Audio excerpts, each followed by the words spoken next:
पौराणिक कथा। एक बार शिव ने अपने तेज को समुद्र में फेंक दिया था। उससे एक महातेजस्वी बालक ने जन्म लिया।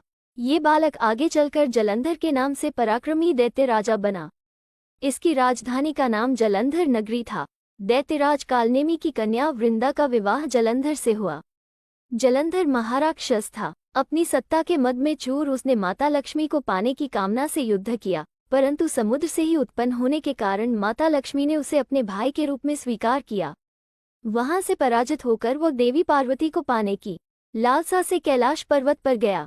भगवान देवादिदेव शिव का ही रूप धरकर माता पार्वती के समीप गया, परंतु मां ने अपने योगबल से उसे तुरंत पहचान लिया तथा वहां से अंतर्ध्यान हो गई।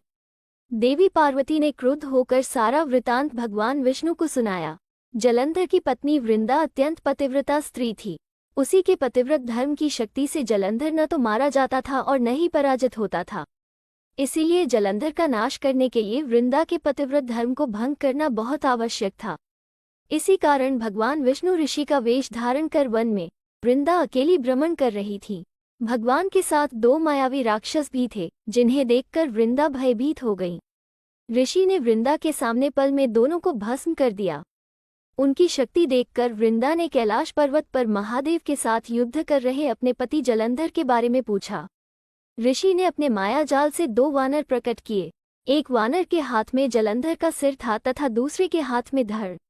अपने पति की यह दशा देखकर वृंदा मूर्छित होकर गिर पड़ी। होश में आने पर उन्होंने ऋषि रूपी भगवान से विनती की कि वो उसके पति को जीवित करे। भगवान ने अपनी माया से पुनः जलंधर का सिर धड़ से जोड़ दिया, परंतु स्वयं भी वो उसी शरीर में प्रवेश कर गए। वृंदा को इस छल का तनिक भी आभास न हुआ। जलंधर बने भगवान के साथ वृंदा पतिव्रता का व्यवहार करने लगी, जिससे उसका सतीत्व भंग हो गया। ऐसा होते ही वृंदा का पति जलंधर युद्ध में हार गया। इस सारी लीला का जब वृंदा को पता चला तो उसने क्रुद्ध होकर भगवान विष्णु को हृदयहीन शिला होने का श्राप दे दिया। अपने भक्त के श्राप को भगवान विष्णु ने स्वीकार किया और शालिग्राम पत्थर बन गए। सृष्टि के पालनकर्ता के पत्थर बन जाने से ब्रह्मांड में असंतुलन की स्थिति हो गई। ये देखकर सभी देवी देवताओं ने वृंदा से प्रार्थना की वो भगवान विष्णु को श्राप मुक्त कर दे।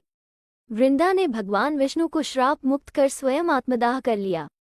जहाँ वृंदा भस्म हुई वहाँ तुलसी का पौधा उगा। भगवान विष्णु ने वृंदा से कहा, हे वृंदा, तुम अपने सतीत्व के कारण मुझे लक्ष्मी से भी अधिक प्रिय हो गई हो। अब तुम तुलसी के रूप में सदा मेरे साथ रहोगी। तब से हर साल कार्तिक महीने के देव उठावनी एकादशी का दिन तुलसी विवाह के रूप में मनाया जाता है।